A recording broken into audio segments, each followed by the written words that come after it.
Hey everyone, this is Tyler and Josh, and we're gonna be doing a new show here on YouTube called what's the name of the show again? It's Beneath the Needle, Inside the Albums.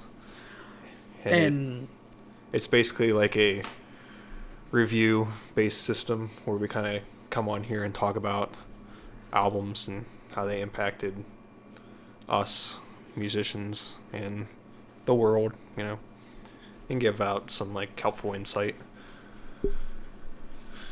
That kind of stuff. so the album we're gonna be working with today is the Beatles, Abbey Road.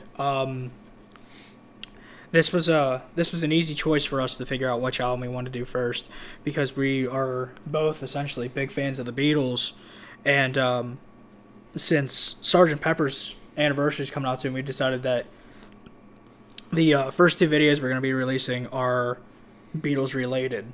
So we decided that we were going to do this one, and then we'll do another one later on.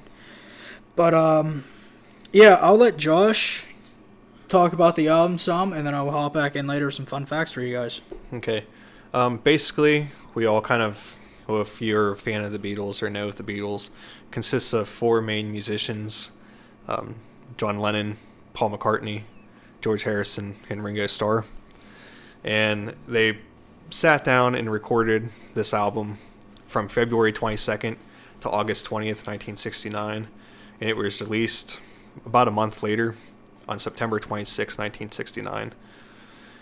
It was produced by George Martin and released on Apple Records. This would become their final studio album to be recorded by all four Beatles at the same time. Track number one starts off with Come Together, which is a John Lennon song. It was basically like a peace calling rally to it. Nothing really special. It was side A on the only single released to Abbey Road. The B side is also the next song written by George Harrison called Something. And Tyler, who's that song written for? Patty Boyd, I believe. Patty Boyd. One of the very few songs written for Patty Boyd. By the Beatles, and then Eric Clapton came in, but that's a different story. That's for another day. That's a story for another day. Good old Patty. Basically, it's a very beautiful kind of love song that either he did or did not write for Patty Boyd. The third track is Maxwell's Silver Hammer, which is the first time we're starting to hear from Paul McCartney vocally on this record. The next song, another Paul McCartney song, Oh Darling, which is basically just another standard love type song by Paul. The next song is one of the few tracks from the Beatles that was actually written by Ringo. This is sort of his song, and that's Octopus's Garden. We all kind of know that this is actually a song written about an octopus in a garden and how Ringo would love to be under the sea, beneath the waves. I'd love to know where he got his inspiration for that track from. I bet I have an idea. I have an idea. Give it to us, Tyler. It had to be like some sort of drug. This was the end of the Beatles. Everybody knew they were, at this point they were dropping acid. They were, LSD, acid. They were smoking some marijuana here and there. And I think what happened with Octopus's Garden, it was Ringo decided he was going to drop some acid and watch, something about octopuses and stuff like that. So now, what I'm saying may or may not be true. We don't really essentially know the story behind Octopus's Garden. It's all speculation. It's all speculation. So I know there's going to be some haters out there going to be like, well, that's not right. Where do you get his information? I'm going to tell you right now, my information's not correct. It's just pure It's a speculation coming from a mentally mad man. Okay. And then after Ringo's song is a very lengthy song coming in at over 7 minutes in length. And it's John Lennon's I Want You, She's So Heavy. It's not a whole lot. There's only like 12 or 13 words in the entire song. He doesn't really use up a lot of distinct vocabulary. It definitely has a very psychedelic feel to it, though. Yeah, we've played it live. We're part of Prude, and we've done this song live a couple times. And why don't we do it in the road? The bass work to this song. There's a really cool part where the song, everybody in the band kind of stops, and you get Paul's bass going, and then you get back into it. This track was written by John for Yoko, so and it's basically confessing maybe his love to her. That I want you so bad, and that that is driving him mad. Imagine where the Beatles would be if he didn't meet Yoko. John, have you met Yoko? Yoko, John? There's nothing wrong with Yoko. I like Yoko. There's a lot of things wrong with Yoko. And again, probably going to get some hater out there. Going to be like, well, why doesn't he like Yoko? Because she's a pterodactyl from Jurassic Park. I just want everybody to know that I have no problem with Yoko. I actually think she's a wonderful singer. Beautiful pianist. Singer? Singer. Is that what you want to call that? Anyway, digress here. That was all part of side 1. And now we're going to go back on to side 2, which largely consists of a medley section. But we'll get to that. Starting off side 2 is another wonderful George Harrison song, which is Here Comes the Sun. And a lot of George's songs, don't really get a lot of credit where they're due. But I think, in my personal opinion, these 2 George Harrison tracks on this album are outstanding musical compositions, and it really kind of goes to show that, he wasn't, the second to Lennon and McCartney, that, he could stand up to them and write songs just as well, maybe even better than the 2 of them combined. The next song on that side is Because, and that features a 3-part overdubbed twice vocal arrangement from Lennon, McCartney, and Harrison.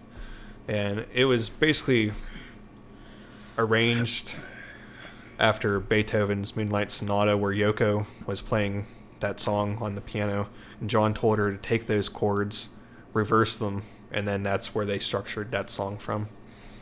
It's kind of neat. There's a nice little harpsichord type instrumentation to that, so it's really it's fascinating. Yeah, it definitely is one of the best tracks on the album, in my personal opinion.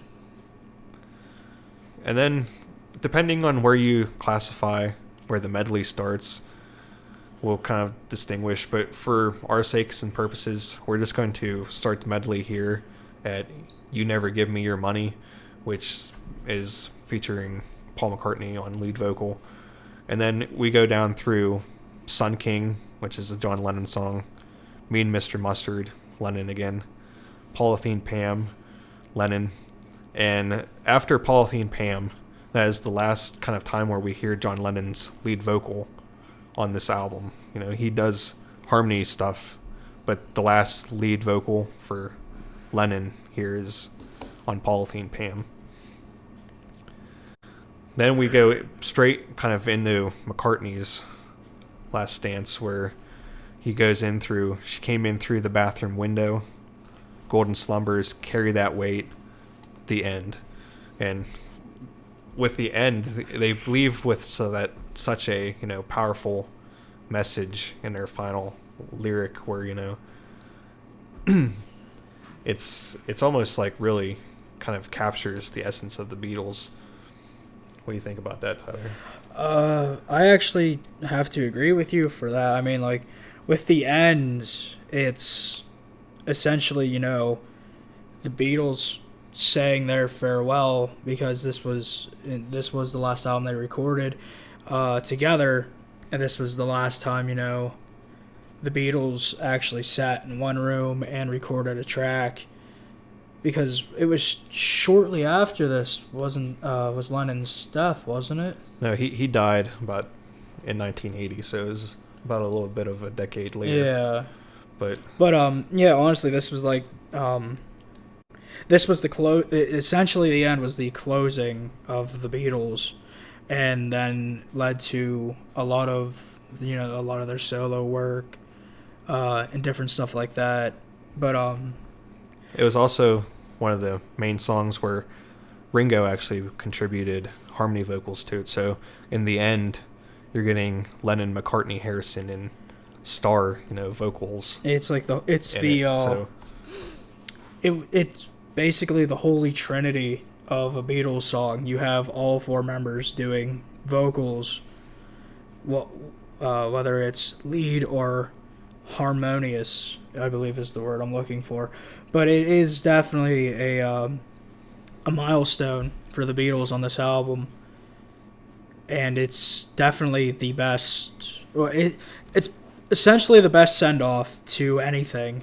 You have a lot of shows and stuff that do send offs for the series finales, and a lot of book series do the same thing. But with the Beatles and doing the end, it was essentially one of the best send offs that they could have done, because they had a fan base of people who would just. It's huge. Yeah, they had they had this huge fan base. There's not even a band prior to that, or even to this day, that kind of really got that huge mass of pop. I mean, you've had bands get really big, but there is nothing quite like what the Beatles had in the mid '60s. I mean, But yeah, definitely. With the end, it's honestly, in my opinion, the best kind of send off anybody could have asked for. Whether it was music, television, book series, anything. And I'm going to leave it off there, because I'm kind of just repeating myself at this point. We're getting redundant. Yeah, we're getting redundant. Shame on us. And then the last track is kind of a hidden track. It wasn't listed on the back of the album cover, but it's another Paul McCartney song. Comes in at I think it's 23 seconds. Yeah, it's 20 seconds after Majesty. the end. It's Her Majesty. And that one's okay. I mean, I think it could have definitely had a little bit more work to it. Or I kind of feel like maybe that song was kind of rushed. Yeah, it was definitely one of those songs that, it's a bonus track, but it's not going to be a good bonus track. And we're probably going to get flack for saying that. But, this is a free and open discussion. Yeah, as bonus tracks come, this wasn't the best one. And, but, it was still a nice little gem that came with the album and everything. And, a true Beatles fan would enjoy it, regardless if it was good or if it was bad. They just wanted, one last song, and I think Her Majesty was the way to do it. Okay. Well, that pretty much sums up that segment of the introduction and kind of track listing, kind of story. So we got a little bit of, the time frame that it was recorded in, the basic track listing, and some interesting facts. But now we're going to really get into some interesting facts, because Tyler's got 5 for us here at the moment. So we'll take it and lay out Tyler. So this is 5 interesting facts about Abbey Road. Essentially, I dug around online and I found some facts that I found were interesting or amusing to myself and to Josh here. So, number 1, it was basically George Martin, the producer of the final album, had to be convinced by Paul McCartney to come back and record the album. And he essentially came back and he claimed that the album was to be a happy album, because everybody who knew who worked on it knew that this was going to be the end, that this was going to be their farewell. The final album. Yeah, this was going to be their final album. And there was a lot of hookups too, later in their careers, where Ringo left during the White Album, George left for a brief period of time back in January of 1969 in the Let It Be kind of sessions, and then you had John, who was kind of distancing himself from the Beatles and kind of going more towards Yoko. So, but it was kind of if we're gonna do this, let's put all the crap aside and come back and really do it. And that's what kind of makes this so great, in context. Fact number 2. John Lennon ripped off Chuck Berry during Come Together. Back in 1973, John was sued by the producer of Chuck Berry's music, Morris Levy, stating that the first line of Come Together was essentially ripped off of Chuck Berry's You Can't Catch Me. It was shortly settled out of court, and John was forced to write 3 songs from the producer of Chuck Berry's music, and later on those songs essentially became a part of John's cover album Rock and Roll. What was that release? Did it say? I think it was like 77? 77 something, 75. Yeah, it was released in 77, I believe. Number 3, everyone but Paul McCartney actually hated Maxwell Silverhammer, to the point where George Harrison even called the song, and I quote, fruity. While Ringo Starr, on the other hand, took it one step farther, and he wrote, and I also quote, "This has got to be the worst fucking track I've ever heard, and I've ever had to record." And to be completely honest with you, that's coming from Ringo Starr, and the guy wrote a song about an octopus. So keep that in mind, kids. He also wrote a song about a boogaloo. Yeah, well, that's his solo career. We're not getting into that shit yet. But yeah, I mean, that's coming from Ringo, and his climb to fame was a song about an octopus. In a garden. In a garden, underwater. Number 4, Ringo had to be convinced to play a solo for the end. Essentially, he just didn't want to do it, but they, John and Paul essentially convinced him into doing it, because they said that basically it was along the lines of, this is the last album, we want to do something, to send us off with. So man up and just record, just do a solo. So essentially he ended up doing a solo for the end. And number 5, Her Majesty became a hidden track, and we discussed this earlier, but it was actually done on accident. So Her Majesty was not even meant to be on the album, because originally it was to be placed between Polythene Pam and Mean Mr. Mustard. But Paul McCartney wasn't a real big fan of it. He didn't agree with it, so he had it removed, but it was never erased from the... It was removed from the lineup. Yeah, it was removed from the lineup, but it was actually never taken off of the, the track whenever it came out. And it was later placed 20 seconds after the end by the producer. He didn't really truly understand why they wanted it removed between Polythene Pam and Mean Mr. Mustard.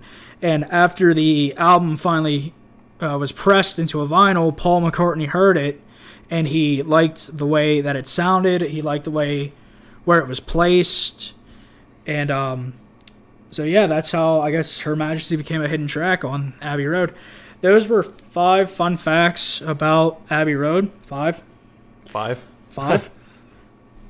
So yeah, I'm gonna let Josh continue now, because I know he's got some more information for you guys.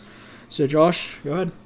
Okay, this last section is basically, it's the first 2 parts were a lot of, fact kind of finding, where this next part is more for open discussion. So we're going to talk about the impact of this album. Now we're going to look at, the impact on this band, on people of that time, and probably people, of today. And then just the impact of this album, on the entire world. Because, the Beatles were fantastic at, creating these albums that really kind of changed the world. I mean, the world literally stopped and waited for the next Beatles album. That's how, kind of serious the people took the Beatles. So, the impact on the band, I mean, I don't know. I think it might have, I don't know if, George really needed, a lot of... I think he knew that he was good, but this, like I said before, Something and Here Comes the Sun, 2 purely fantastic, George Harrison tracks. I think it kind of, led him on, gave him more confidence, more of like as a songwriter to go on and release All Things Must Pass. What do you think, Tyler? Like, you think like Ringo had any kind of impact? I mean, Octopus's Garden. Let's talk about that because it was written by Ringo. And you know where they should have kept the lyrics for for Octopus's Garden? I don't know. They should have kept it right on the refrigerator, and they never should have touched it. Like, I'm a fan of the Beatles. I'm not gonna throw out and say I'm a diehard fan because it's not true. Josh could tell you that. Like, I have all their albums, but I listen to maybe 5 songs altogether. And with Octopus's Garden, I just didn't think it fit right with Abbey Road. That should have been more on possibly the Magical Mystery Tour album, or even, I want to say maybe White Album. Yellow Submarine, their like soundtrack, where they did like the first half was all studio songs, and the second half was the soundtrack to the movie. I think that one worked out pretty good there too. Yeah, that would have made more sense to put it on Yellow Submarine, and I completely forgot about Yellow Submarine, and there's going to be a lynch mob for that one. But yeah, like, honestly, because Octopus's Garden should have tied in much more with Yellow Submarine, since, it's about a yellow submarine, essentially, and I think the reason it didn't get, maybe it wasn't written in time, but there's kind of like a joke where, they only give Ringo 1 song to sing on per album, and I think, Yellow Submarine was definitely more of a better Ringo vocal song than Octopus's Garden. Octopus's Garden, for what it is, it's not a song to be taken seriously. It's more of like a novelty comedy type thing. It's more of a comedy song, essentially. And there was a reference to it on Family Guy, where their Beatles are at the recording studio, and Ringo comes in with the lyrics to Octopus's Garden. And he shows it to John, and John goes, "Good job, Ringo. We're going to put that right here, right on the refrigerator so we can see it every day." All right. And,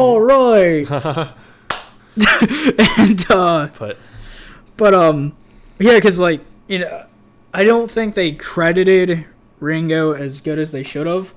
But, it's Ringo's star, and he was the drummer, and let's be honest, I mean, you kind of know. The drummer gets a lot of slack in a band. I mean, yeah, being the drummer for Prude, I know for a fact. Drummers don't write songs, okay? We're not good at it. We just aren't. And if somebody wants to come up and say, "Oh, well, I'm a drummer and I write all of our music," why don't you and me sit down and we have a little conversation? Dave Grohl could have originally said that.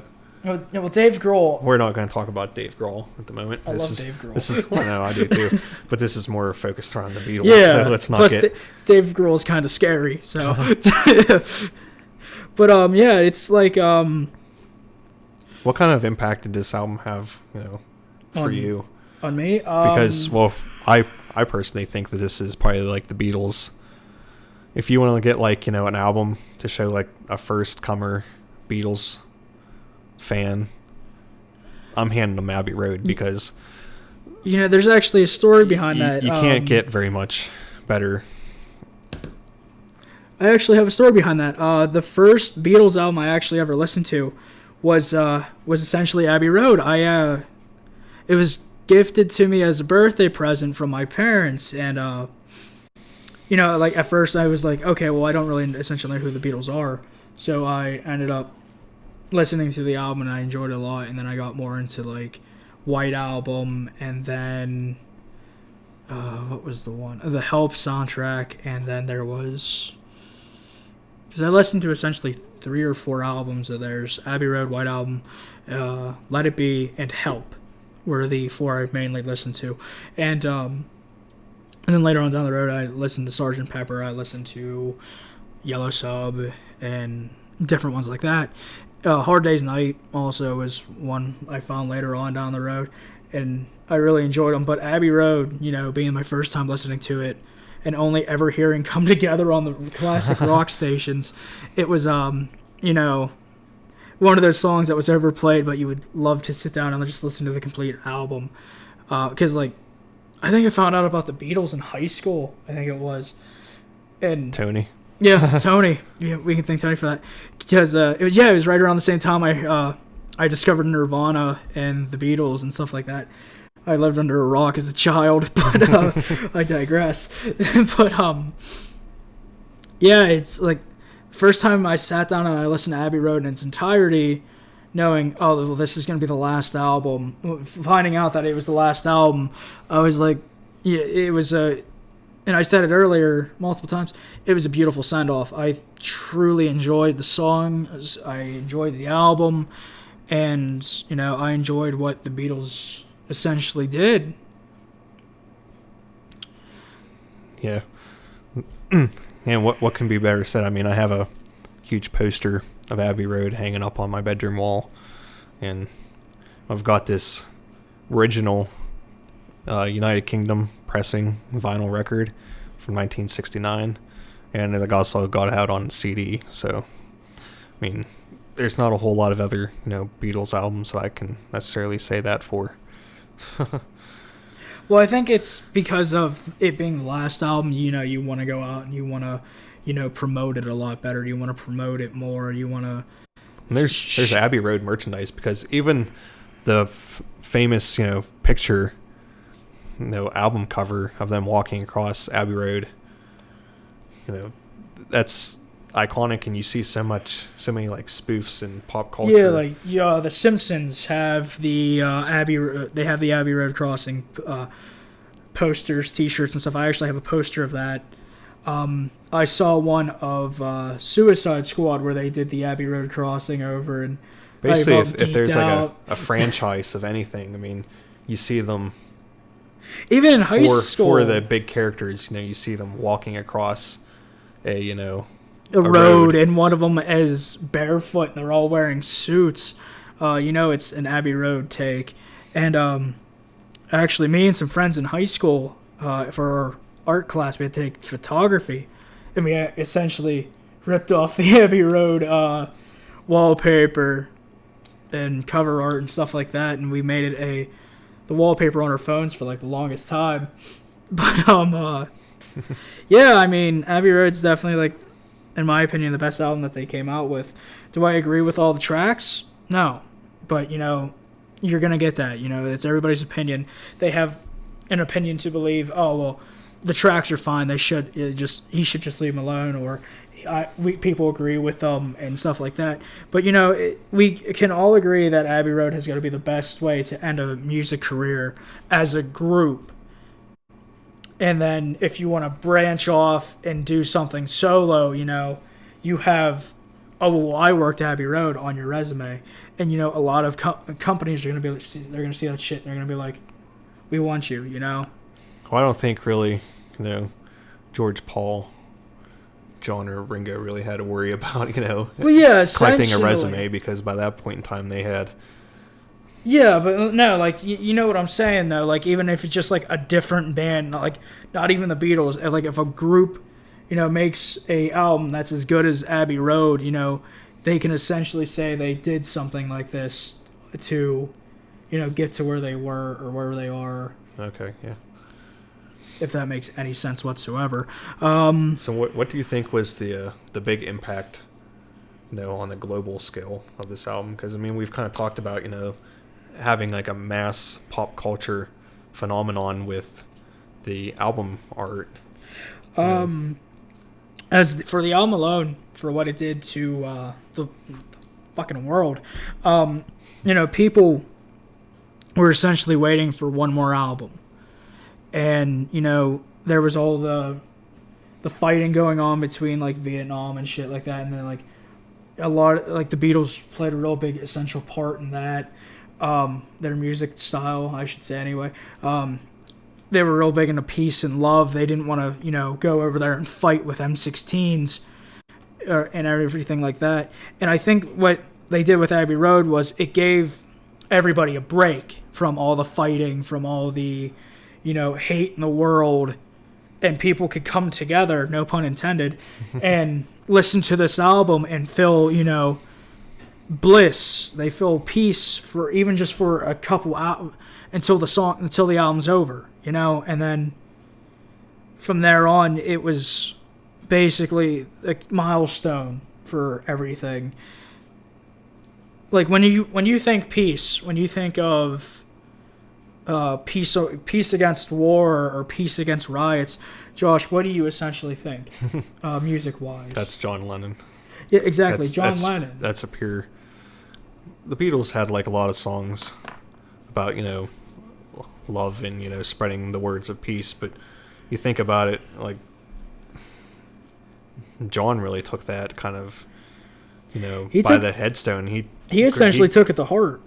Well, he really took it into a political movement there, to where the point where the United States was really willing, or they were actually trying to get him, you know, kicked out of the country for fear that he would cause a revolt, just because of how much, you know, influence that he had just by, you know, writing a song and putting it out there, and people took to it. I mean, it was a very strong political type statement, and you think about it, there's really not a lot of political influence to this album whatsoever for it being released in like a heavy, you know, wartime era. Yeah, like a very heavy era where, you know, war was just a light switch away, and then the Beatles come out and then they do Abbey Road, and you know, I think that kind of, you know, calmed everybody's nerves for a while there, got them away from the button. Yeah, I mean, the world probably would be a much different place if Abbey Road wasn't the album it is today, and if the Beatles, you know, just never decided to make it. You know, we might not be here right now. We might be, you know, different times. Beatles would have been long gone. Nobody would have truly understood who they were, what their message was, and, you know, their message was, you know, we just want to bring love. You know, we don't want to fight. We want to make love, not war, essentially. Especially between themselves.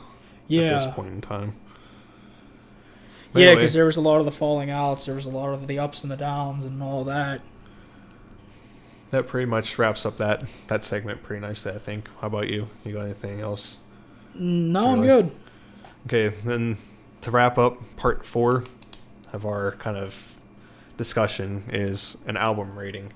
And we're going to do it from basically 1, which is going to stand for practically the worst thing ever. The worst album. And we're going to go clear up to 5, which is fabulous. Jazz hands. 5 would be like an absolutely like near perfect, absolutely nothing wrong with it whatsoever. It's essentially reaching nirvana. And a lot of people are going to be butthurt that I said that. And no, I'm not talking about the band when I say when you reach nirvana. When you reach nirvana, you hit... It's a Buddhism thing. Yeah, where you hit eternal bliss, essentially. But where would you place Abbey Road, Tyler? I would honestly... I would have to place it with a 4. Because it's... don't get me wrong, it's a great album. But and I'll explain why I'm giving it a 4 out of 5, is because, Octopus Garden. Okay, I didn't feel that it belonged on the album. I didn't feel that, it went with the rest of the album. And there's a couple other little things here and there that I want to bitch about, but I'll save. But it's essentially, it came down because of Octopus Garden. I believed it should have been on a different record. I believe that, something better could have been in its place. But, I think that's essentially the reason why I'm not giving it a 5. Now, what about you, Josh? What do you say? Well, as much as I would really love to give it a 5, I think I'm going to have to probably go up a little bit higher from Tyler and maybe do like a 4.5, if that's a thing. Ooh, getting fancy, are we? Basically, it is up there, with the Beatles catalog, in my opinion. So... But it's got, like, you can either kind of look at it as the entire package as itself, or kind of break it down through tracks. And the track-wise, the medley kind of gets a little, it's all right, but it's kind of it's weirder, and you're not kind of expecting that, which in some ways makes it really, really unique to an album. So what you're getting at is it's a psychedelic out. It's basically a psychedelic sound on the wrong kind of album. Like with a lot of the psyche, like psychedelic songs and stuff. That was a lot like Magical Mystery Tour. That was a lot of essentially maybe even the first, maybe second half of the White Album. But I can see what you're getting at. I truly understand. And I see what you mean, but like it definitely had like a psychedelic sound that didn't really kind of match the album, because like a lot of songs were like essentially love, Patty Boyd for instance, and everything else like that. And I apologize for interrupting you, sir. I'll just finish it up by saying that if it probably wasn't for those two George Harrison tracks, I don't think necessarily the album would be even near where it is today. And I'm not trying to, push George Harrison, but, at this point in time, if you want like pop music for the Beatles, I mean, he became, he got his only, kind of single release for any of his songs in Something. So, I mean, that's got to stand for some, like, literally for something. I mean, when you're going from trying to interweave your way and get your songs pushed into the dynamics of Lennon and McCartney, and then it takes you clear up to like the very last album to get your song released as a single. That took a lot of probably toll and dedication on George's part. So it's got to be, he didn't have to really kind of work as easy as Paul and John did to get his songs released. So, but I think that will basically wrap us up for this episode. I mean, we're going on almost about 40 minutes, so we're gonna wrap it up here. And to quote the end, and in the end, the love you take is equal to the love you make. But yeah, write in the comments down below what you guys think of this video. Also leave your opinions on. We'd love to hear. Yeah, we'd love to hear you guys' opinions. Yeah, we'd love to hear your guys' opinion. Leave feedback. And if you essentially hate us, please let us know, because we'll get a bunch of giggles out of that. But don't forget to hit that like button, subscribe. Subscribe if you guys want to see more of these. And we'll see you all in the next video. And if anybody's interested, we are in a band called Prude. So, we'll leave a link to the description of that band page on Facebook as well. You probably already know, but for anybody who doesn't, we'll let that link there, and you can go check us out on Facebook on our band page. But that basically wraps it up. Yeah. So we'll see you guys in the next video then. Bye-bye.